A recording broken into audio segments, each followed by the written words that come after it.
اللہ رب العزت نے قرآن مجید کے اندر ارشاد فرمایا یا ایھا آمنوا اتقوا اللہ، اے ایمان والو اللہ سے ڈر جاؤ، اور پھر آگے فرمایا حق کا تقاتہ ہی، ایسے ڈرنا ہے جیسے ڈرنے کا حق ہوتا ہے۔ تو اتقوا سے مراد تقوی ہے۔ تقوی کس کو کہتے ہیں؟ تقوی سے مراد کیا ہے؟ تو تقوی کے اوپر آپ کے سامنے آج کی اس نشست میں چند باتیں رکھنے کی کوشش کروں گا۔ تقوی بمعنی ڈرنے کو کہتے ہیں، رکنے کو کہتے ہیں، بچنے کو کہتے ہیں، لیکن اصطلاح شریعت اسلامیہ کے اندر تقوی جو ہے یہ ہے کہ جہاں پہ اللہ چاہے تم وہاں پہ نظر آؤ، اور جہاں پہ رب نہیں چاہتا تم وہاں پہ نظر نہ آؤ، یعنی قدم قدم اس کی مشیت کے ساتھ، اس کی رضا کے ساتھ، جہاں پہ وہ دیکھنا چاہتا ہے انسان وہاں پہ حاضر ہو، اور جہاں پہ وہ دیکھنا نہیں چاہتا تو وہاں پہ انسان نظر نہ آئے، اس کو تقوی کہتے ہیں۔ حضرت کعب بن احبار رضی اللہ تعالی عنہ سے پوچھا گیا کہ حضرت آپ پرانی کتابوں کے عالم بھی ہیں، جاننے والے ہیں، قرآن بھی آپ نے پڑھا ہے، تو تقوی سے مراد کیا ہے؟ کیونکہ ہر مقام کے اوپر ارشاد فرمایا گیا کہ جو متقی ہیں وہ اللہ کے پسندیدہ بندے ہیں، تو متقی کہتے ہی تقوی والے کو ہیں۔ تو حضرت آپ نے ماضی کی کتابیں بھی پڑھی، ان کے جاننے والے بھی ہیں، اور آپ قرآن کو جاننے والے بھی ہیں، تو پھر بتائیے نا کہ تقوی سے مراد کیا ہے؟ تو حضرت کعب بن احبار نے سوال کرنے والے سے پوچھا کہ تمہارا گزر کبھی ایسی وادی سے ہوا ہے کہ جہاں پہ کانٹے ہی کانٹے ہوں؟ بعض دفعہ انسان ایسی جھاڑیوں سے گزرتا ہے کہ جس کے دونوں طرف کانٹے ہوتے ہیں۔ تو پوچھنے والے نے کہا جی حضرت ہوا ہے۔ تو کہا پھر تم کیسے گزرتے ہو؟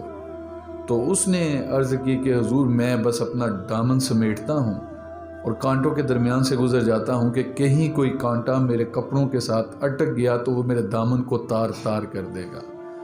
تو فرمانے لگے کہ اسی کو تقوی کہتے ہیں کہ جس طرح تم دامن سمیٹ کے کانٹوں سے گزرتے ہو، اسی طرح دامن سمیٹ کے اس دنیا سے بھی گزر جاؤ۔ جہاں پہ تمہارا رب تمہیں دیکھنا چاہتا ہے وہاں پہ تم نظر آؤ، اور جہاں پہ اس کی خوشی نہیں ہے تم وہاں پہ نظر نہ ہو، اس کو تقوی کہتے ہیں۔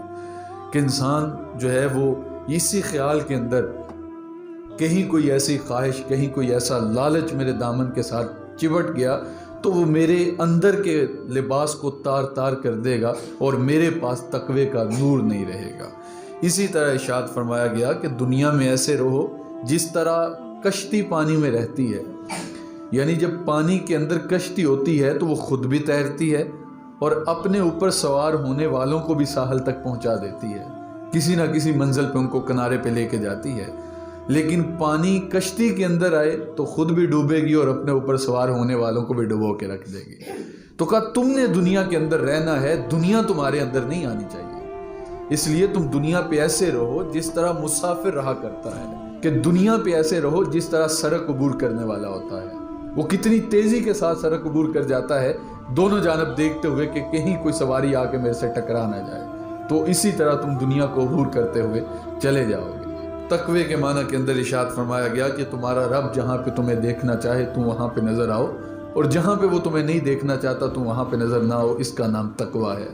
اور حضرت کعب بن احبار نے تو بہت خوبصورت بات کی کہ جس طرح کانٹوں والی وادی سے بندہ دامن سمیٹ کے گزر جاتا ہے، اسی طرح تم دنیا سے اپنا دامن سمیٹ کے بچا کے چلے جاؤ۔ کوئی ایسا داغ، کوئی ایسا دھبا تمہارے باطن کے لباس پہ نہیں لگنا چاہیے کہ جو تمہارے اندر کو میلا کر کے رکھ دے۔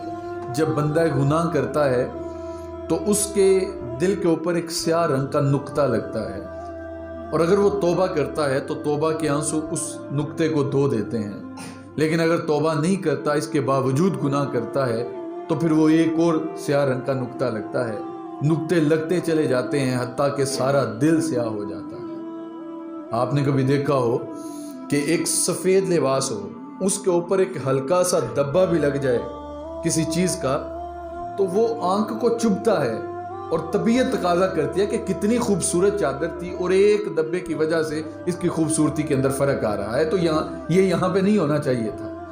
لیکن اگر ساری چادر ہی داغدار ہو تو ایک نیا دبا بھی کوئی فرق نہیں پیدا کرتا۔ اسی لیے میاں صاحب فرماتے ہیں چٹی چادر پھمنا والی تے داغ نہ لاوی جنیاں، روویں گا پھر حشر دے حال ربا کی بنیا۔ یہ اللہ نے جو تمہیں چادر دی ہے یہ چٹی چادر ہے تمہارے دل کی، اس کو تم نے صاف رکھنا ہے، اس کو تم نے پاک رکھنا ہے۔ اور حضور ارشاد فرماتے ہیں کہ جب کوئی بندہ مومن گناہ کرتا ہے تو اس کی کیفیت ایسی ہوتی ہے جس طرح احد پہاڑ کے نیچے آ گیا ہو اور ابھی پہاڑ گرے گا اور اس کو کچل کے رکھ دے گا۔ لیکن جب ایک منافق گناہ کرتا ہے تو وہ سمجھتا میرے بدن پہ مکھی بیٹھی تھی، میں نے ہلکے سے اشارے سے اڑا دیا۔ اب میں بھی دیکھوں، آپ بھی دیکھیں کہ ہم ایمان کی کس صفت کے اندر پائے جا رہے ہیں۔ ہم دن کے اندر کتنی بار مکھیاں اڑا دیتے ہیں۔ کبھی کسی کا حق غصب کر کے ہماری حالت یہ ہوئی، ہمارے اندر بے چینی پیدا ہوئی کہ جب تک توبہ نہیں کرتے ہمیں چین ہی نہیں آتا۔ کہیں روزانہ ہم اپنے بدن پہ بیٹھتی ہوئی مکھیاں ہلکے سے اشارے سے اڑا تو نہیں دیتے؟ تو کہا دنیا پہ تم نے ایسے رہنا ہے جس طرح مسافر رہتا ہے۔ مسافر کبھی اپنا گھر نہیں بناتا، یہ بات ذہن میں رکھیے گا۔ اس کو آپ چھوٹی سی جھونپڑی بھی دیتے ہیں تو وہاں پہ گزارا کر لیتا ہے۔ بلکہ آپ یورپ کنٹری کے اندر اگر آپ کے کوئی دوست یا عزیز گئے ہوں تو آپ ان سے پوچھ کے دیکھیں، وہ وہاں پہ ایک فلیٹ کے اندر 7-7 8-8 لوگ رہ رہے ہوتے ہیں اور وہ چارپائی کے اوپر چارپائی لگا کے رہ رہے ہوتے ہیں۔ حالانکہ زندگی کے لیے سب کچھ کمایا جاتا ہے، تو یہ اتنی مشکل کیوں کہ اتنے پیسے کمانے کے باوجود وہ اچھی روٹی نہیں کھاتے، اچھے کپڑے نہیں پہنتے، پھٹے پرانے کپڑوں میں وہ گزارا کر لیتے ہیں، ایک کمرے کے اندر 8-8 10-10 آدمی رہتے ہیں۔ تو اسے پوچھا جائے میاں یہ پیسے تم کس لیے کما رہے ہو؟ تم اپنا گھر کیوں نہیں خرید لیتے؟ تم یہ فاقے کس لیے کاٹ رہے ہو؟ پردیس کے اندر آئے ہو، تمہارے پیٹ کے اندر جو ہے وہ اچھا لقمہ نہیں جاتا، بدن کے اوپر اچھے کپڑے نہیں ہے، رہنے کے لیے اچھا گھر نہیں ہے، تو یہ شب و روز تم مزدوری کس کے لیے کرتے ہو؟ نہ تم رات کی فکر کرتے ہو، نہ دن کی پرواہ کرتے ہو، نہ جوانی کا کوئی خیال ہے، نہ بڑھاپے کی کوئی مجبوری ہے۔ تم بوڑھی کمر پہ بوریاں لاد لاد کے مزدوری کرتے ہو، تو یہ کس لیے ہے؟ تمہارے پاس تو اچھا گھر بھی نہیں، تو ایک کمرہ ہی اچھا رہنے کے لیے لے لو۔ بہت بڑا گھر تم نے نہیں لینا تو نہ لو، لیکن کم از کم ایک کمرہ تو اچھا لو نا جس کے اندر تم گزارا کر سکو۔ تو وہ آگے سے کہتے ہیں کہ حضرت آپ نہیں جانتے، ہم تو یہاں پہ بامر مجبوری رہ رہے ہیں، اصل گھر ہمارا پیچھے ہے، تو سارے پیسے ادھر بھیجنے ہیں تو ہمارا مکان ادھر بن رہا ہے۔ تو میرے حضرت یہاں پہ فرمایا کرتے ہیں میاں اصل گھر تمہارا آخرت کے اندر ہے، یہاں پہ تم اس مزدور کی طرح آئے ہو، تم نے کام کرنا ہے، مزدوری کرنی ہے، اصل مزدوری تو آخرت میں ملے گی۔ اس لیے یہاں پہ چھوٹی سی کٹیا بھی ہو تو اس کے اندر گزارا کر کے چلے جاؤ، لیکن جو آخرت کا گھر ہے، جو دائمی گھر ہے، جس کے بعد فنا کوئی نہیں ہے، بقا ہی بقا ہے، جس کے بعد موت بھی نہیں آئے گی، اس گھر کے لیے تم نے تیاری کرنی ہے۔ تو کہا دنیا پہ تم ایسے رہو جس طرح مسافر رہتا ہے، یہاں پہ تم نے اپنے جی کے لیے نہیں جینا ہے، تم کسی کے حکموں کے پابند ہو، کسی نے تمہیں تخلیق کیا ہے، کوئی تمہارا رب ہے، کوئی تمہیں دیکھ رہا ہے، تمہارے اوپر کوئی سیکیورٹی کیمرے نہ بھی لگے ہوں، تمہارے اندر سے آواز آ رہی ہو مجھے کوئی دیکھ رہا ہے۔ تو اس لیے کہا جس طرح ایک مسافر جو ہے وہ رہتا ہے، اسی طرح تم دنیا کے اندر رہو گے۔ یہ بالکل مختصر سی دنیا ہے، ختم ہونے والی دنیا ہے، تو اس لیے اس کی پرواہ نہیں کرنی، اصل گھر تمہارا آخرت کا گھر ہے۔ اور فرمایا جو دنیا کو ایک مرتبہ محبت کی نگاہ سے دیکھتا ہے، ذرا توجہ کیجئے گا، صرف ایک مرتبہ محبت کی نگاہ سے دیکھتا ہے، اللہ اس کے دل سے تقوی کا نور کھینچ لیتا ہے۔ تو جس کے دل سے تقوی کا نور کھینچ لیا جائے اس کے پلے ہوتا کیا ہے؟ تو کہا تقوی یہ ہے کہ تمہارا رب تمہیں جہاں پہ دیکھنا چاہے تم وہاں پہ نظر آؤ، اور جہاں پہ تمہارا رب تمہیں دیکھنا نہیں چاہتا تم وہاں پہ نظر نہ آؤ، اس کو تقوی کہتے ہیں۔ حضرت علی رضی اللہ تعالی عنہ سے پوچھا گیا کہ حضرت تقوی کیا ہے، تقوی کس کو کہتے ہیں؟ تو آپ نے کہا کہ جس شخص کے اندر یہ 4 چیزیں پائی جائیں وہ بندہ متقی ہوگا۔ اور میں بھی دیکھوں، آپ بھی دیکھیں، اگر تو ہمارے اندر یہ چیزیں پائی جا رہی ہیں تو پھر تو ہم خوش نصیب لوگ ہیں، یقیناً مبارکباد کے مستحق ہیں۔ اور اگر کوئی ایک بات کسی وجہ سے نہیں پائی جا رہی تو میں بھی کوشش کروں، آپ بھی کوشش کریں، یہ ہمارے اندر پائی جائیں اور ہم بھی متقیوں کی صف کے اندر کھڑے ہونے والے بنیں۔ تو آپ سے جب پوچھا گیا کہ حضرت تقوی کس کو کہتے ہیں تو آپ نے فرمایا 4 چیزیں ہیں جن کو تقوی کہا جاتا ہے۔ سب سے پہلے آپ نے کہا کہ اللہ سے ڈرتے رہنا، دوسری بات آپ نے ارشاد فرمائی کہ تم نے قرآن کے اوپر عمل کرنا ہے، اور تیسری بات آپ نے ارشاد فرمائی کہ جو تمہیں میسر آئے اس پہ قانع ہو جاؤ، بس اس کو قبول کر لو، جو تمہیں میسر آیا ہے تم اس کے اوپر قناعت کرنے والے بن جاؤ، لالچ نہیں کرنا، طمع نہیں کرنی، ہرس نہیں کرنا، جو میسر آیا ہے بس اس پہ اللہ کا شکر ادا کرو اور اللہ کا احسان مانو۔ اور چوتھی بات آپ نے ارشاد فرمائی کہ آخرت کی تیاری میں لگے رہو، اللہ اکبر۔ آپ فرماتے ہیں جس کے اندر یہ 4 چیزیں پائی جائیں وہ بندہ متقی ہے۔ سب سے پہلی چیز کہ جو مرضی ہو جائے تم نے اللہ سے ڈرتے رہنا ہے۔ تم رات کو سوئے ہو، چارپائی پہ لیٹنے لگے ہو، یا تم کام کاج کے اندر مصروف ہو، یا تم دہاڑی لگانے کے لیے گئے ہو، یا تم ممبر پہ بیٹھے ہو، یا تم نماز پڑھنے کے لیے کھڑے ہوئے ہو، تم نے ہر حال کے اندر اپنے رب سے ڈرنا ہے۔ اور آپ کو بتاؤں یہ ایسا وظیفہ ہے کہ اگر بندہ صرف اس ایک بات پہ عمل کر دے کہ میں نے اپنے رب سے ڈرنا ہے تو بندے کو تقوی کا نور حاصل ہو جائے گا۔ اسی لیے علماء فرماتا ہے جب تمہارا بچہ پیدا ہو تو اس کو سب سے پہلی بات ہی یہی سکھاؤ، بیٹا تو جہاں پہ بھی چلا جائے گا تیرا رب تمہیں دیکھ رہا ہے، تم اس کی نگاہوں سے اوجھل نہیں ہو سکتے، کوئی شے بھی اس سے پوشیدہ نہیں ہے، کوئی چیز اس سے پنہا نہیں ہے، وہ ہر زاویے کے اندر تمہیں دیکھ رہا ہے، بلکہ وہ صرف تمہیں ہی نہیں دیکھتا، تمہاری حرکات کو ہی نہیں دیکھتا، بلکہ وہ تمہارے سینوں کے اندر پیدا ہونے والے وسوسے بھی دیکھتا ہے۔ جو بات تمہارے دل کے شیشے کے اوپر ابھرتی ہے وہ تمہارے رب کی نگاہ کے اندر ہوتی ہے، تو تمہارا رب ہر حال کے اندر تمہیں دیکھ رہا ہے۔ بس یہ ایک چیز اپنے ساتھ لازم کر لیں، سارے گناہ چھوٹ جائیں گے کہ میرا اللہ مجھے دیکھ رہا ہے۔ جب یہ تیقن پیدا ہوگا، جب یہ یقین پیدا ہوگا، یہ ذہن بندے کو نصیب ہوگا تو پھر گناہ کرنا مشکل نہیں بلکہ محال بن جائے گا۔ پھر بندہ چھپ کے بھی دودھ کے اندر پانی نہیں ملائے گا، پھر وہ تنہائی کے اندر بیٹھ کے بھی کسی کی غیر موجودگی کے اندر اس کی غیبت نہیں کرے گا، وہ کسی کا حق غصب نہیں کرے گا، وہ دیوار رکھتے ہوئے ہمسائے کے 2 انچ نہیں دبائے گا، میرا مالک مجھے دیکھ رہا ہے۔ اللہ اکبر۔ اور جب یہ روشنیاں، یہ تیقن، یہ یقین نصیب ہو جائے تو پھر رحمتیں کتنی برستی ہیں کہ موٹا کپڑا بت کے اوپر ڈال کے زلیخا کہتی ہے تلک یوسف اب تو آ جا، اب تو کوئی بھی نہیں نا دیکھ رہا۔ تو حضرت یوسف کیا کہتے ہیں؟ 7 کوٹریوں کے اندر بند تھے، تالے لگے ہوئے تھے، دروازے مقفل تھے، اور وہ موٹا کپڑا بت کے اوپر ڈال کے کہتی ہے تلک یوسف اب تو آ جانا، اب تو کوئی بھی نہیں دیکھ رہا۔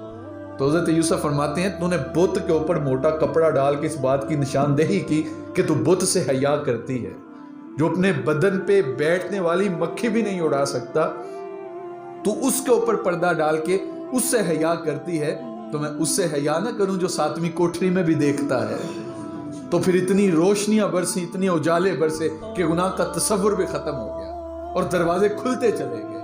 اللہ اکبر۔ اس لیے یہ یقین پیدا کر لیں کہ جو مرضی ہو جائے ہمارا رب ہمیں دیکھ رہا ہے۔ ایک پیر صاحب تھے تو وہ کسی کو اپنے حجرہ خاص تک رسائی نہیں دیتے تھے۔ ہر بندہ بھی قریب کرنے کے قابل نہیں نہ ہوتا، ہر شخص اس قابل نہیں ہوتا کہ اس کو قریب کر لیا جائے، کسی کے ساتھ مجبوری کے تحت ملنا پڑتا ہے، کسی کو بامر مجبوری جو ہے وہ پاس رکھنا پڑتا ہے، اور کسی کے لیے دل کے اندر محبت پیدا ہوتی ہے اور بندے کا جی چاہتا ہے وہ میرے پاس آ کے بیٹھے۔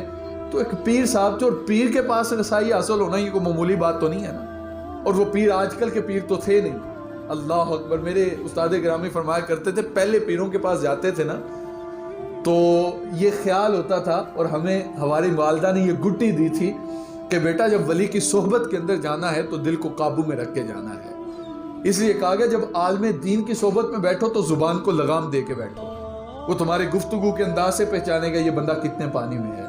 لیکن جب ایک ولی کامل کی صحبت کے اندر جاؤ تو اپنے دل کو قابو میں رکھ کے بیٹھو کہ وہ تمہارے دلوں کے اوپر ابھرنے والے سوال بھی دیکھے گا، اس کی نگاہ تمہارے دل کے اوپر ہوگی۔ تو آپ فرمایا کرتے تھے جب پرانے پیروں کے پاس جاتے تھے جو حقیقی معنوں میں پیر تھے تو دل ڈرتا تھا کہ جو مرضی ہو جائے، دل کے اندر کوئی ایسی بات آئی تو وہ شیخ کی نظر میں ہوگی۔ اور پھر گندے دل لے کے لوگ حضرت کے پاس جایا کرتے تھے، اور پھر شیخ طریقت جو ہیں وہ ان کے دلوں کو صاف کیا کرتے تھے۔ لیکن آج کے پیر کے پاس جب کوئی جاتا ہے تو وہ کہتا ہے تمہارا دل صاف کروں نہ کروں، دل کے اوپر لگی جیب صاف کر دوں گا۔ اللہ اکبر۔ تو اس لیے یہ تیقن کہ میرا مالک مجھے دیکھ رہا ہے یہ بہت بڑی غنیمت ہے۔ تو ایک پیر نے جو ہے وہ ایک نیا مرید ہوا تو اس کو اپنے قریب بلا لیا، تو پرانے پیر مریدوں نے احتجاج شروع کر دیا۔ انہوں نے کہا حضرت یہ کیا، کسی کو 10 سال ہو گئے، کسی کو 5 سال ہو گئے، کسی کو 7 سال ہو گئے، اور حجرہ خاص تک رسائی حاصل نہیں ہوئی، تو اس کو تو ابھی 3-4 ماہ ہوئے آئے ہوئے اور یہ بندہ قریب ہو گیا آپ کے گھر کے اندر آنا جانا اس کی وجہ کیا ہے؟ تو پیر بھی بڑا کامل تھا، اس نے چند مرغیاں منگوائی اور چند چھریاں منگوائی، اور ہر ایک شخص کے ہاتھ کے اندر ایک چھری دی اور ایک مرغی دی، اور کہا اس کو ایسی جگہ پہ ذبح کر کے لاؤ جہاں پہ تمہیں کوئی دیکھے نہیں۔ کوئی آدھے گھنٹے کے اندر آ گیا، کوئی 5 منٹ کے اندر آ گیا، کوئی 10 منٹ کے اندر آیا، کوئی 2 گھنٹے کے اندر آ گیا، لیکن جس کو حجرہ خاص تک رسائی دی تھی وہ عصر کے وقت آیا اور مرغی بھی زندہ پکڑی ہوئی تھی، تو اس کی طرف دیکھ کے لوگ ہنسنے لگے اور کہنے لگے کہ دیکھو عجیب آدمی، اس کو کوئی ایسی جگہ ہی نہیں ملی جہاں پہ یہ مرغی ذبح کرتا۔ تو اس سے پیر صاحب نے پوچھا بیٹا تو نے ذبح نہیں کی؟ تو اس نے کہا حضرت آپ کا حکم تھا کہ مرغی کو ذبح کر کے لانا ہے، لیکن ساتھ شرط یہ تھی کہ ایسی جگہ پہ ذبح کرنا جہاں کوئی دیکھے نہیں، میں جہاں بھی جاتا تھا میرا رب مجھے دیکھ رہا تھا۔ تو پیر صاحب کہنے لگے اس کے قرب کی وجہ یہ ہے کہ اس کا دل بڑا ستھرا ہے، اس لیے ہر وقت ہر حال کے اندر تم نے اپنے رب سے ڈرتے رہنا۔ دیکھیں گناہ ہو جانا بڑی بات نہیں ہے، انسان جو ہے وہ خطا کا پتلا ہے، اس سے غلطیاں ہوتی ہی آئی ہیں، لیکن گناہ کے اوپر ڈٹے رہنا بہت بڑا گناہ ہے۔ ایک بندہ ہے بھولے سے اسے گناہ ہو گیا، تو اب وہ جو ہے وہ توبہ کرتا ہے، معافی طلب کر لیتا ہے، تو حضور ارشاد فرماتے ہیں کہ گناہ سے معافی طلب کرنے والا ایسے ہوتا ہے جیسے ابھی ماں کے پیٹ سے جنم لے کے آیا ہو، اس کے دامن پہ گناہ کا دبا ہوتا ہی کوئی نہیں، اور کوئی گناہ نہ کرو، تم سارے اچھے بن جاؤ، تو اللہ اس چیز پہ قادر ہے کہ تمہاری جگہ پہ ایسی قوم کو لے کے آئے جو گناہ کرے، گناہ کرنے کے بعد توبہ بھی کرے۔ اللہ کو وہ قوم بڑی ہی پسند ہوتی ہے کہ جو گناہ کرنے کے بعد توبہ کر لیتی ہے۔ تو اس لیے گناہ کا ہو جانا کوئی بڑی بات نہیں، لیکن گناہ کے اوپر ڈٹے رہنا یہ بہت بڑا گناہ ہے۔ بادشاہ کا محبوب ترین وزیر تھا ایاز۔ بادشاہ ایک دن تالاب کے کنارے بیٹھا تو اس نے اپنی انگوٹھی اتاری، اس کے اندر قیمتی نگینہ تھا، اس نے تالاب کے اندر پھینکا اور کہا اس کو نکال کے لانا ہے، اور تمہارے کپڑے بھی نہیں بھیگنے چاہیے۔ جو بھی آتا چھلانگ لگاتا کپڑے بھیگ جاتے، باہر آ جاتا۔ پھر ایاز کی باری آئی تو لوگ کہنے لگے یہ بادشاہ کا بڑا محبوب وزیر ہے، تو اب دیکھتے ہیں نا یہ حکم کیسے مانتا ہے، جن تھوڑی ہے کہ کپڑے بھی گیلے نہیں ہوں گے اور انگوٹھی بھی باہر آ جائے گی۔ تو ایاز نے چھلانگ لگائی، انگوٹھی نکال کے لایا تو اس کے کپڑوں سے پانی نچر رہا تھا، قطرے ٹپک رہے تھے۔ تو بادشاہ نے کہا کہ ایاز میں نے کہا تھا کپڑے گیلے نہیں ہونے چاہیے۔ تو اس نے کہا کہ حضرت آپ کا حکم تھا کہ انگوٹھی نکال کے لانی ہے، وہ میرے اختیار میں تھا، یہ میرے اختیار میں نہیں تھا، اس لیے حکم میں نے پورا کر دیا، اس کے لیے میں معافی چاہتا ہوں۔ میاں تم نماز بھی پڑھو، تم روزے بھی رکھو، تم صدقہ و خیرات بھی کرو، لیکن اس کے باوجود گناہ ہو جائے تو پھر اس کے حضور توبہ کرنے کے لیے بیٹھ جاؤ۔ مالک جو تیرا حکم تھا وہ میں نے پورا کر دیا، اس کے اوپر مجھے اختیار نہیں تھا، میرے سے گناہ ہو گیا، مالک مجھے معاف کر دے۔ اور معافی کا انعام کتنا بڑا ہے، حضور ارشاد فرماتے ہیں جس بندے کی آنکھ سے مکھی کے سر کے برابر، مکھی کتنی ہوتی ہے اس کا سر کتنا ہوتا ہے، کا مکھی کے سر کے برابر بھی اس کی آنکھ سے آنسو ٹپکا، صرف اس کی جو ہے وہ ایک پلک کا گوشہ بھیگ گیا، تو جب قیامت کے دن اللہ حکم دے گا نا کو پکڑ کے جہنم میں ڈال دو، تو آنکھ بولے گی کہ مالک میں تیری خشیت کے اندر روئی تھی، یا تو مجھے نکال دے یا اسے جنت عطا کر دے۔ اللہ کی شان یہ تو نہیں اللہ آنکھ کو نکال دے، اللہ آنکھ کے صدقے میں بندے کو جنت عطا کر دے گا۔ تو کہا جو مرضی ہو جائے تم نے رب سے ڈرتے رہنا ہے۔ پہلی بات آپ نے کیا کہا، تم نے اپنے رب سے ڈرتے رہنا ہے۔ دوسری بات ارشاد فرمائی کہ تم نے قرآن کے اوپر عمل کرنا ہے، قرآن تمہارا راہبر بن جائے، قرآن تمہارا ہادی بن جائے، قرآن جو ہے وہ تمہارا مستقبل بن جائے، تم نے اس کے اوپر عمل کرنا ہے۔ قرآن جس کا حکم دیتا ہے تم نے وہ کرنا ہے، اور جس سے منع کرتا ہے اس سے تم نے باز رہنا ہے۔ اللہ اکبر۔ اور تیسری بات آپ نے ارشاد فرمائی کہ جو میسر آئے اس کے اوپر تم نے اللہ کا شکر ادا کرنا ہے کہ مالک میں تو اس قابل بھی نہیں تھا لیکن پھر بھی تو نے مجھے اتنا عطا کیا۔ اللہ اکبر۔ اگر یہ بات انسان اپنے پلے باندھ لے تو شاید کوئی بھی زندگی کے اندر جو ہے وہ پریشان نہیں ہو سکتا۔ حضرت واصف علی واصف سے کسی نے پوچھا تھا حضرت خوشی کیا ہے، غم کیا ہے، تو آپ نے بڑی خوبصورت بات ارشاد کیا، فرمانے لگے اللہ کے دیے ہوئے پہ راضی ہو جانا خوشی ہے، اور اس کی رضا کے خلاف رضا رکھنا یہ غمی ہے۔ ایک اللہ کی چاہت ہے کہ اس بندے کو اتنا عطا ہوگا، ایک اس کی اپنی خواہش ہے میں اتنا حاصل کروں گا، تو عطا کتنا ہوگا جتنا اللہ چاہے گا، تو پھر اپنی خواہش تو پوری ہوگی نہیں، تو پھر بندہ ساری زندگی ٹینشن کے اندر گزار دیتا ہے۔ اس لیے جو تمہارے مقدر کا ہے وہ تو تمہیں مل کے رہے گا، اور جو تمہارے مقدر کا نہیں وہ تمہیں مل نہیں سکتا۔ اپنے مقدور کو وقت سے پہلے حاصل کرنے کی طلب میں رہنا یہ غمی کا نام ہے، اور جتنا اللہ نے دے دیا اس پہ راضی ہو جانا یہ خوشی کا نام ہے۔ واہ واہ میرے اللہ نے مجھے اتنا عطا کر دیا۔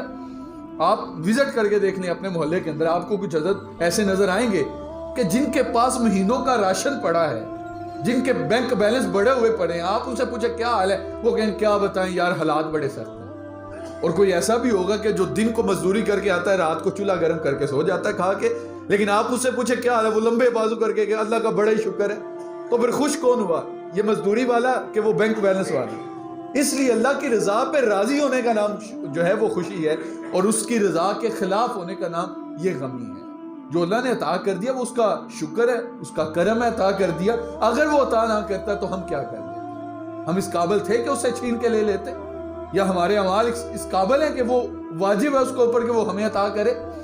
ایک بندے کو صحت عطا کر دی تو اس کے اندر بندے کا کمال کیا ہے؟ ایک بندے کو جو ہے وہ بات کرنے کا سلیقہ دے دیا، اس کے اندر اس کا کمال کیا ہے؟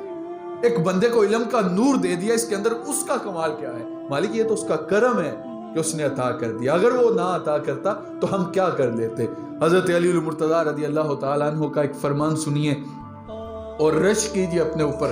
آپ فرماتے ہیں جو اللہ کے تقسیم کیے گئے تھوڑے رزق پہ راضی ہو گیا، اللہ قیامت کے دن اس کے تھوڑے عملوں پہ راضی ہو جائے گا۔ اللہ کہے گا میرے بندے تجھے تو ضرورت تھی، تجھے تو بچوں کے لیے کپڑے چاہیے تھے، دوائی چاہیے تھی، تمہیں تو غذا چاہیے تھی، رہنے کے لیے گھر چاہیے تھا، لیکن اس کے باوجود تو راضی ہو گیا کہ میرے اللہ نے مجھے واہ دیا، میں اس پہ بڑا خوش ہوں، مجھے تو تیرے عملوں کی لوڑ ہی کوئی نہیں۔ جب تو میرے تھوڑے رزق پہ راضی ہو گیا، جا میں تیرے تھوڑے عملوں پہ راضی ہوں۔ تو کہا جو اللہ نے عطا کیا ہے اس کے اوپر شکر کرنے والے بن جاؤ۔ تمہارے دل کے اندر لالچ نہیں ہوگا۔ جب انسان کے سینے کے اندر لالچ پیدا ہوتا ہے تو پھر وہ لالچ ایک عجیب سی صورت اختیار کر لیتا ہے، پھر بندہ غلط فہمیوں کے اندر مبتلا ہوتا ہے، اور پھر بندہ اندر اندر سے کڑتا رہتا ہے اور مالک کا شکر ادا نہیں کرتا۔ اس لیے جتنا مل جائے اس پہ شکر کرنا سیکھیں، اور یقین کریں اتنی بڑی دولت ہے اگر کسی بندے کو نصیب ہو جائے تو بڑا خوش قسمت آدمی کہ اللہ نے جتنا عطا کیا ہے اس پہ شکر کرنا سیکھ کہ میرے اللہ نے مجھے عطا کیا، بس اللہ کا شکر ہے کہ اس نے عطا کیا، وگرنہ میں تو اس قابل ہی نہیں تھا کہ مجھے عطا کیا جاتا، تو اللہ اسے اور بھی زیادہ عطا کرے گا۔ لیکن جب وہ شکوے کی زبان کھولے گا تو پھر سوائے رسوائی کے اس کے مقدر میں کچھ نہیں آئے گا۔ تو کہا جو تمہیں میسر آیا ہے تم اس پہ قانے بن جاؤ، اس پہ شکر کرنے والے بن جاؤ۔ اور چوتھی بات آپ نے ارشاد فرمائی کہ تم نے ہمیشہ اپنی آخرت کی تیاری کے اندر لگے رہنا، تمہیں ہر وقت یہ فکر ہو کہ میں نے آگے کیا بھیجا۔ اللہ اکبر۔ حضور صلی اللہ علیہ وسلم ایک دن گھر میں آئے تو پوچھا عائشہ کیا بچا ہے؟ تو انہوں نے عرض کی حضور ایک دستی بچی ہے، باقی تو سب کچھ خیرات کر دیا۔ حضور فرمایا نہیں، جو خیرات کیا ہے اصل وہی بچا ہے، اس لیے جو تم نے آگے بھیجا ہے تمہارا تو وہی ہے۔ حضور فرماتے ہیں ابن آدم کہتا ہے مالی مالی مالی، میرا مال میرا مال میرا مال، اس کا مال ہے کیا؟ فرمایا اس کا مال ہے کیا؟ بس اس کا وہی ہے جو اس نے پہنا اور پرانا کر دیا، جو کھایا اور ہضم کر دیا اور جو آگے بھیج دیا، اس کے علاوہ جو کچھ ہے وہ وارثوں کا ہے۔ جب اندر اس دنیا سے جائے گا تو کیا لے کے جائے گا؟ جب سکندر مرا آدھی دنیا پہ حکومت کرنے والا تو اس نے اپنی اولاد کو وصیت کی تھی کہ میرے ہاتھ میری قبر سے باہر رکھنا۔ تو انہوں نے کہا کہ عجیب بات آپ کر رہے ہیں کہ لوگ کہیں گے آدھی دنیا پہ حکومت کی باپ نے اور اولاد پورا کفن بھی نہیں دے سکی۔ انہوں نے کہا بات یہ نہیں ہے، بات کوئی اور ہے۔ تو اولاد نے پوچھا بات کیا ہے؟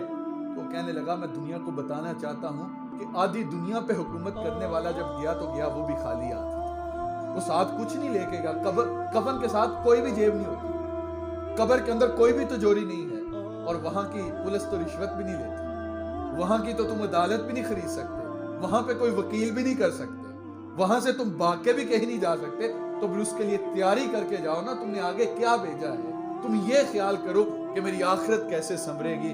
تو کا 4 چیزیں جس شخص کے اندر پائی جائیں اسے اللہ تقوی کا نور نصیب کر دیتا ہے۔ سب سے پہلی بات، بندہ ہر حال کے اندر اپنے رب سے ڈرتا رہے، وہ خوش ہے تو وہ ڈرے، وہ مجبور ہے تو وہ ڈرے، وہ غمزدہ ہے تو وہ ڈرے۔ عمومی طور پہ غمی کے اندر رب یاد رہتا ہے، خوشی کے اندر رب یاد نہیں رہتا۔ جب بندے کو خوشی ملتی ہے تو پھر وہ بھول جاتا ہے کہ میرا ماضی کیا تھا، اور جب بندہ اپنی اوقات سے باہر جانے لگتا ہے تو پھر اس کی لاٹھی بے آواز ہے، وہ اوقات یاد بھی کروا دیتا ہے۔ اوپر جاتے ہوئے دیر لگتی ہے، اوپر سے نیچے آتے ہوئے دیر نہیں لگتی، یہ بات ذہن میں رکھیے۔ قسمت بدلتے ہوئے ذرا سی بھی دیر نہیں لگتی، اور ارشاد فرمایا ہم اتنی دیر تک کسی کی حالت نہیں بدلتے جب تک اسے خود اپنی حالت بدلنے کا خیال پیدا نہیں ہوتا۔ جب تک بندہ خود نہیں چاہتا اسے ملتا نہیں ہے۔ اس لیے زیادہ رزق ضرور اکٹھا کریں، لیکن مقصد یہ ہونا چاہیے کہ جو میرے معاشرے کے غریب لوگ ہیں، جو ایسا طبقہ ہے خود کما نہیں سکتا، میں نے کما کے ان کو دینا ہے، ان کی داد رسی کرنی ہے، یہ اگر نظریہ ہو تو پھر زیادہ رزق اکٹھا کرنا بھی عبادت بن جاتا ہے۔ لیکن اگر دوڑ پیسے کی ہو تو پھر دولت سوائے عذاب کے اور کچھ بھی نہیں ہے۔ سب سے ڈاڈی آزمائش ہے دولت کی آزمائش، یاد رکھیے گا۔ اللہ اکبر۔ تو اس لیے ہر حال کے اندر اپنے رب کا شکر ادا کرنا سیکھیں، اور اپنے ماضی کو کبھی نہ بھولیں کہ میں ہوں کون، میں کہاں سے ہوں۔ اگر میرا رب مجھے نہ دیتا تو میں اور کیا کروں۔ ایاز کے اوپر وزیروں نے الزام لگایا، انہوں نے کہا بادشاہ سلامت یہ چور ہے، یہ چوری کرتا ہے محل کے اندر۔ تو بادشاہ نے پوچھا کہ تمہیں پتہ چوری الزام لگانے کی سزا کیا ہے؟ تو انہوں نے کہا ہم جانتے ہیں، ہمارے پاس ثبوت ہے۔ تو بادشاہ نے کہا کیا ثبوت ہے تمہارے پاس کہ ایاز چوری کرتا ہے؟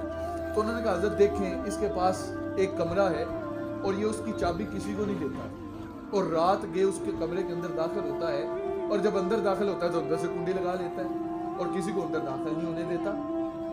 اس نے کوئی قیمتی ہیرے چوری کر کے اس کمرے کے اندر چھپائے ہیں۔ تو بادشاہ نے کہا کہ چلو ہم تلاشی لیں۔ ایک رات ایاز اپنے کمرے کے اندر تھا، اپنی حالت کے اندر مگن تھا کہ بادشاہ آیا، آ کے دستک دی، ایاز دروازہ نہیں کھولا۔ پھر بادشاہ کڑک دار آواز کے اندر بولا ایاز دروازہ کھولو۔ تو بادشاہ کی آواز سن کے ایاز نے کہا کہ بادشاہ سلامت 2 لمحے تاخیر کی معافی چاہتا ہوں، میں ابھی دروازہ کھولتا ہوں۔ تھوڑی دیر کے بعد اس نے دروازہ کھولا۔ تو بادشاہ نے کہا تو اندر کیا کر رہا تھا؟ اس نے کہا بادشاہ سلامت یہ میرا راز ہے، میرا راز ہی رہنے دیں۔ قریب ایک صندوق پڑا ہوا تھا، اس کو تالا لگا ہوا تھا۔ تو دوسرے وزیر کہنے لگے صندوق کے اندر ضرور اس نے کچھ چھپا کے رکھا ہے، اس کو کھلوایا جائے۔ تو بادشاہ نے کہا یاز اس کو کھولو۔ تو یاز ہاتھ جوڑ کے کھڑا ہو گیا، کہنے لگا حضرت یہ میرے سے زیادتی نہ کریں، یہ میرا راز ہے، اس کو راز ہی رہنے دیں، اس کو نہ کھلوائیں۔ لیکن بادشاہ کا حکم تھا تو پھر صندوق کھولنا پڑا۔ جب صندوق کھولا تو اس کے اندر سے ایسا جوتا نکلا جو پھٹا ہوا تھا، جس کو پیوند لگے ہوئے تھے۔ ایک ایسا پیراہن نکلا جو جگہ جگہ سے پھٹا تھا، پھٹی ہوئی دستار نکلی۔ سارے جو ہے وہ حیرت زدہ آنکھوں سے کھڑے ہیں کہ عجیب بات، ہم تو سمجھتے تھے اندر قیمتی ہیرے جواہرات ہوں گے۔ تو بادشاہ نے کہا یاز تیرے پاس شاہی پوشاک ہے، تیرے پاس اچھے جوتے ہیں، یہ تم نے عجیب سا کٹیا تم نے بنا کے رکھی ہے، اس کی چھت بھی خستہ حال ہے، تمہیں تو شاہی محل دیا تھا رہنے کے لیے، تو تم یہاں پہ کیوں آتے ہو؟ تو ایاز کہنے لگا حضرت یہ جو شاہی پوشاک آپ نے مجھے عطا کی ہے یہ میرے بدن پہ عارضی ہے، اور اصل میری اوقات یہ ہے جو میں صندوق کے اندر بند کر کے رکھی ہے۔ جب رات کا پچھلا پہر ہوتا ہے تو میں یہ پوشاک پہن کے اپنے رب کے حضور سجدہ کر کے اللہ کا شکر ادا کرتا ہوں کہ مالک تو نے عطا کیا، تیری مرضی، وگرنہ میں تو اس قابل نہیں تھا۔ میری اوقات تو یہ تھی کہ میرے بدن پہ پھٹے ہوئے کپڑے تھے۔ اس لیے اللہ جو عطا کرے اس پہ راضی ہونا سیکھ جائیں، اللہ بہت زیادہ عطا کرے گا۔ حضرت شیخ مجدد نے تقوی کے بارے میں بڑی خوبصورت بات کی۔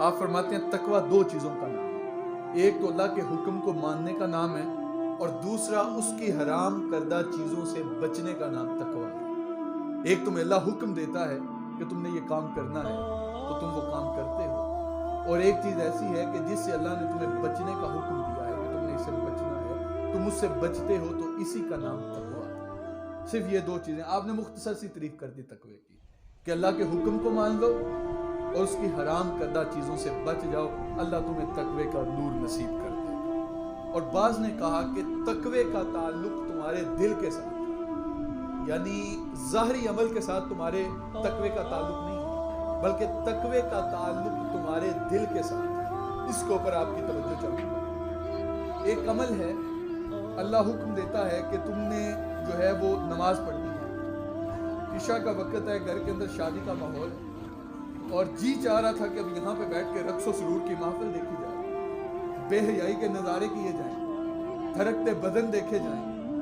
اور کان جو ہیں وہ بےتاب تھے کہ اب ہمیں کوئی سر کے ساتھ کوئی چیز سنائی جائے، کوئی میوزک کی آواز ہمارے کانوں کے اندر جائے، لیکن اس کے باوجود وہ نماز پڑھنے کے لیے مسجد کے اندر آ گیا۔ وہ کہتا نہیں، میرے اللہ کا حکم تھا، میں نے نماز پڑھنی ہے، اور وہ کام چھوڑ دیتا ہے۔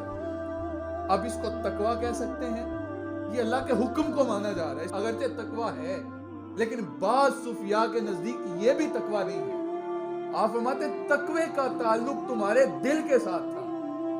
تمہیں شدت کی بھوک لگی ہے اور تمہارے سامنے مرغن غذائیں رکھی جائیں، اور تمہارا دل چاہ رہا ہو کہ اب ایک لمحے کی تاخیر نہ اور میں لقمہ اٹھا کے منہ کے اندر ڈال دوں، تمہیں شدت کی پیاس ہے اور تمہارے سامنے ٹھنڈے میٹھے مشروب رکھے جائیں اور تمہارا جو ہے وہ نفس تقاضا کرتا ہے کہ اب تھوڑی سی بھی تاخیر برداشت نہیں ہوتی، یہ پانی کا گھونٹ جو ہے وہ جلدی جلدی اپنے حلق سے اتار دوں، لیکن مسجد سے مؤذن کی آواز آنے لگی، تمہارے دل نے اندر سے بول کے کہا کھانا بعد میں کھائیں گے، پہلے رب کو جا کے سجدہ کریں، تو اس کا نام تقویٰ ہے۔ تمہارے دل کے اندر بھی ذرا سی بات پیدا نہیں ہونی چاہیے، تمہارا دل اپنے رب کے ساتھ جڑ جائے تو اس کا نام تقویٰ ہے۔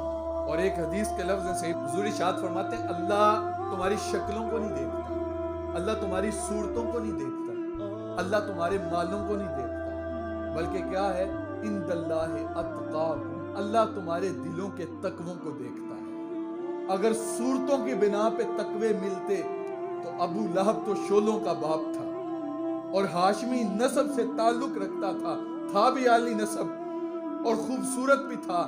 لہب کہتے ہیں شولے کو، اس کا نام ہی پڑ گیا تھا ابو لہب، اس کا چہرہ ایسے چمکتا تھا جیسے آگ کا شولہ چمکتا ہے، لیکن تقوی کا نور نصیب ہوا تو اسے نہیں ہوا، بلکہ اسے جو ہے وہ کافروں کی صف کے اندر کھڑا کر دیا، ایک موٹے موٹے ہونٹوں والا، موٹی ناک والا، موٹی آنکھوں والا اور ذات کا بھی غلام، لیکن اسے کعبے کی چھت پہ چڑھا دیا جاتا ہے چونکہ اس کا تعلق اپنے رب کے ساتھ بڑا مضبوط تھا۔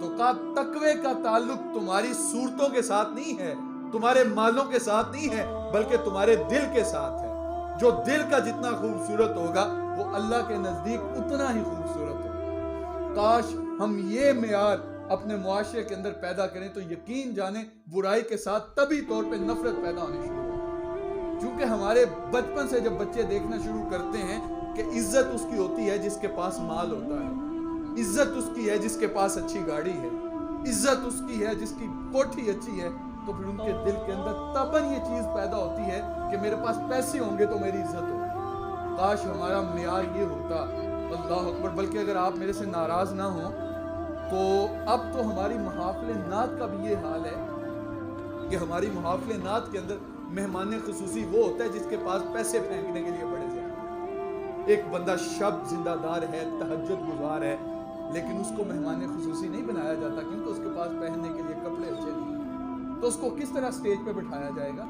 اس کو تو جوتوں والی جگہ پہ جگہ ملتی ہے۔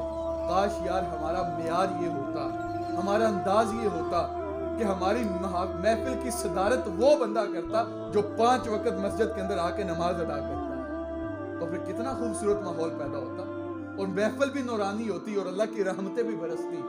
اللہ اکبر کہ یار صرف بندہ یہ غور کر لے، صرف اس پہ خیال کر لے، کیا اللہ کی عبادت کرنا میرے پہ واجب نہیں ہے؟ ایک شخص ہے محلے کا، بڑا شریر قسم کا آدمی ہے اور اس کا کردار بھی اچھا نہیں ہے، بد چلن آدمی ہے، بات بات پہ گالی دیتا ہے، ڈانٹتا ہے، غریبوں کو بندہ بھی نہیں سمجھتا، انسان بھی نہیں سمجھتا، لیکن ایک شخص دیکھیں کہ وہ آتے جاتے اس کے ہاتھ چومتا ہے، تو بندہ پوچھے کہ یار تو عجیب آدمی ہے، یہ تو بات بات پہ گالی دیتا ہے اور تو اس کے ہاتھ چومتا ہے، وجہ کیا ہے؟ تو کہتا ہے نہیں یار میرے اوپر ایک وقت ایسا آیا تھا کہ میرے پاس کھانے کے لیے جو ہے وہ کچھ بھی نہیں تھا، رہنے کے لیے گھر نہیں تھا، میرے پاس پہننے کے لیے کپڑے نہیں تھے، تو اس نے اس وقت میرے سر پہ شفقت کا ہاتھ رکھا تھا، تو اب میری طبیعت تقاضا کرتی ہے کہ میں اس کا ادب کروں، میں اس سے محبت کروں، میں اس کے حکم کو مانوں، میں اس کی بات کو تسلیم کروں۔ یار اگر یہی معیار ہو حکم ماننے کا تو پھر مجھے بتائیے اللہ نے ہمیں کیا کچھ عطا نہیں کیا؟ تو کیا اللہ کا حکم نہ مانیں؟ کیا اس کے حکموں کو پورا نہ کریں؟ کیا نماز پڑھنے کے لیے مسجد میں نہ آئیں؟ ایک بادشاہ وقت تھا، اس نے کتے پال رکھے تھے اور کتے بھی بڑے عجیب قسم کے تھے، شریر قسم کے خونخوار کتے تھے اور وہ جنگلی کتے تھے، بھوکے ہوتے تو وہ انسان کو بھی پھاڑ کے کھا جاتے۔ تو بادشاہ کو کس نے پوچھنا تھا کیونکہ وہ سمجھتے خدا ہی ہمیں کون پوچھنے والا ہے، ان کو تو نہیں پتا ہمارے اوپر بھی کوئی بیٹھا ہوا ہے۔ تو اس نے کیا کیا کہ اس نے سزا کا معیار یہ رکھا کہ جو بندہ بھی کوئی اس کی نہ مناسب حرکت دیکھتا، اس کو کوئی ایسا کام اس کا جو پسند نہ آتا تو کہتا اس کو پکڑ کے جو ہے وہ کتوں کے آگے ڈال، سلاخوں کا ایک مضبوط گھر بنایا اور اس کے اندر اس کو ڈال دیا جاتا، کتے اس کو کھا جاتے۔ بادشاہ کا وزیر بڑا سیانہ تھا، اس نے نے سوچا کہ اب میرے اوپر بڑھاپا ہے تو بڑھاپے کی وجہ سے بعض فیصلے مجھ سے غلط ہو جاتے ہیں، چونکہ جب بندے کے اوپر بڑھاپا آتا ہے تو بچپنے والی کیفیت پلٹنے لگتی ہے، تو میرا اب حافظہ بھی مضبوط نہیں رہا۔ تو اس نے باتوں باتوں میں بادشاہ سے کہنے لگا کہ بادشاہ سلامت اب تو مجھے چھٹی نہیں دے دیتا، کیونکہ اب میری طبیعت تقاضا کرتی ہے کہ گھر کے اندر بیٹھ کے میں آرام کروں۔ اس نے کیا کیا کہ جو کتوں کی رکھوالی کرتا تھا اس شخص کو پاس بلایا اور کہنے لگا کہ یار تو چند دنوں کے لیے چھٹی کر، میں دیکھ رہا ہوں بڑی دیر سے تو کتے ہی پالتا رہتا ہے، تو روٹی میں ڈالوں۔ اس نے کہا ٹھیک ہے، میں بھی کوئی ایسا بندہ تلاش کرتا تھا میری ان سے جان چھوٹے، میں بھی گھر کے اندر جب وہ اپنے بچوں کے پاس بیٹھوں تو وہ چھوڑ کے چلا گیا۔ 1-2 ماہ ہو گئے وہ وزیر ان کو کھانا ڈالتا تھا، روٹی دیتا، گوشت دیتا، اور پھر ایک وقت ایسا آیا کہ اس نے کوئی ایسی حرکت کر دی جو بادشاہ کو پسند نہیں، تو بادشاہ نے کہا اس کو پکڑو اور کتوں کا بیٹا۔ اور بادشاہ خود بھی ایک جو ہے وہ عجیب سی کیفیت کا مالک تھا، جب خون بہتا دیکھتا تو خوش ہوتا۔ اب وزیر کو پکڑ کے ڈالا گیا، بادشاہ کے مسنے لگی تھی، وہ دیکھ رہا تھا، تو کتے اس کی جانب بھاگے، لیکن جب انہوں نے قریب آ کے اس کو سونگا تو اس کو کاٹتے نہیں بلکہ اس کے پاؤں چاٹنے لگے۔ تو بادشاہ حیرت میں مبتلا ہو کر کہنے لگا کہ تو نے ان کے ساتھ کیا کیا، یہ تجھے کاٹتے کیوں نہیں؟ تو وہ کہنے لگا بادشاہ میں تو اب اپنے اندر اترا ہوں اور اب مجھے رونا بھی آتا ہے اور پچھتاوا بھی ہے۔ تو بادشاہ کہنے لگا پچھتاوا کس بات کا؟ تو کہنے لگا میں نے 2 ماہ صرف ان کو روٹی ڈالی ہے اور یہ مجھے کاٹتے نہیں، میرے پاؤں چاٹتے ہیں۔ 80 سال ہو گئے جس رب کو کھلاتے ہیں، وہ اس کو سجدہ ہی کوئی نہیں کیا۔ راتی جاگیں شیخ صدامے، راتی جاگن کتے، در مالک دا کدے نہیں چھڑ دے، پویں پین لکھاں جتے تے قدر لکمے دا کتے جانن، پویں مالک ہومن ستے، چل بلیا اٹھ یار منا لے نہیں تے بازی لے گئے کتے۔ تو جس رب نے اتنا کھلایا ہے اس کو کبھی سجدہ ہی نہیں کیا۔ حضرت ابراہیم کی عادت تھی کہ آپ مہمان کے بغیر کھانا نہیں کھاتے تھے۔ ایک دن دیکھا کہ ایک چرواہا جو ہے وہ بکریاں چرا رہا تھا، تو اس کو بلا کے لائے اور کہنے لگے میاں بھوک لگی ہے؟ وہ کہتا ہاں لگی ہے۔ تو پاس بلایا، دسترخوان کے پہ بٹھایا تو کہنے لگے پڑھ بسم اللہ الرحمن الرحیم۔ تو کہتا میں تو نہیں پڑھتا، میں تو بتوں کا پہ جا رہی ہوں۔ یار تھا بتوں کو ماننے والا، لیکن تھا بڑا غیرت مند خوددار آدمی تھا، چائے کی پیالی پہ دین نہیں بیچتا تھا۔ آج ہمیں بریانی کی پلیٹ ملے ہم تو فتوے کا رخ چینج کر دیتے ہیں۔ اس نے کہا 2 لقموں کے اوپر بتوں سے بے وفائی کر دوں، ایسا تو نہیں ہو سکتا۔ تو آپ نے فرمایا پھر میں بھی نہیں کھلاتا، اٹھ کے جا، چلا جا۔ اٹھا چلا گیا، پھر رب کا پیغام آ گیا، کہا ابراہیم تو نے میرا بندہ ہی ناراض کر دیا، جا کے اسے تلاش کر اور اس کو کھانا کھلا۔ حکم تھا گئے بلا کے لائے اور کہا میاں کھا۔ وہ کہتا میں تمہارے رب کو نہیں مانتا، کہا نہ ماننا، کھانا تو کھا لے۔ وہ کھانا کھا کے چلا گیا، پھر رب کے حضور ہاتھ اٹھائے، مالک وہ تو تجھے مانتا ہی نہیں۔ اللہ فرمائے ابراہیم تجھے ایک وقت کا کھلانا پڑا، تو نہیں کھلا سکا، کتنے سال ہو گئے میں بھی تو اسے کھلا رہا ہوں۔ تو میاں جو تمہیں پالتا ہے، جو تمہیں عطا کرتا ہے، جو تمہیں دیتا ہے، تم اس قابل نہیں ہو کہ وہ تمہیں عطا کرتا ہے، تو پھر یہ بات تو لازم ہے نا کہ اس کی عبادت کی جائے۔